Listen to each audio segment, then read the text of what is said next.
Apa saja tanda-tanda persalinan yang wajib kita tahu agar kita bisa menjadi suami siaga untuk mengantarkan istri kita ke fasilitas kesehatan? Pada waktu kita akan melahirkan seorang bayi ke dunia, pasti akan terjadi pembukaan mulut rahim. Nah, pembukaan mulut rahim ini akan mengeluarkan cairan bercampur darah. Jadi bentuknya itu mirip-mirip dengan darah haid, cuma konsistensinya itu jauh lebih encer. Biasanya ketika itu sudah muncul ya, kita sebagai ibu yang hamil harus melakukan kegiatan. Kegiatan apa yang dimaksud? Kalian bisa berolahraga, intinya segala sesuatu yang berhubungan dengan aktivitas badan. Tujuannya apa? Tujuannya agar kepala bayi itu lebih cepat turun ke area pintu panggul. Nah, jika pembukaannya itu semakin melebar ya, maka mulai timbul yang namanya gejala kontraksi perut atau HIS.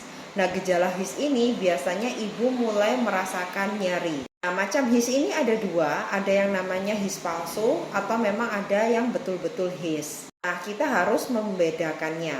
Nah, apabila HIS yang nyata itu periodenya semakin lama akan semakin meningkat. Nah, jadi dia akan mengalami peningkatan rasa nyeri dari yang ringan, sedang sampai ke yang berat. Dan biasanya periode waktunya itu akan semakin memanjang.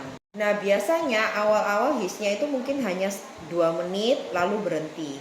Nah, lama-kelamaan akan lebih lama, 5 menit gitu HIS-nya. Nah, selain itu nanti periodenya akan semakin sering. Misalnya setiap 15 menit baru muncul HIS.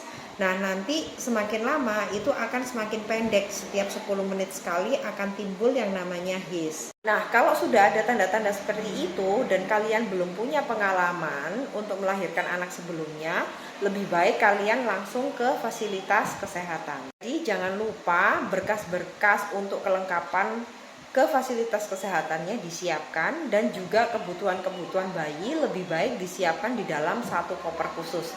Jadi apabila hal ini terjadi, kalian cuma tinggal membawa pasien beserta kelengkapannya aja. Jadi nggak perlu panik. Semoga informasi ini membantu ya.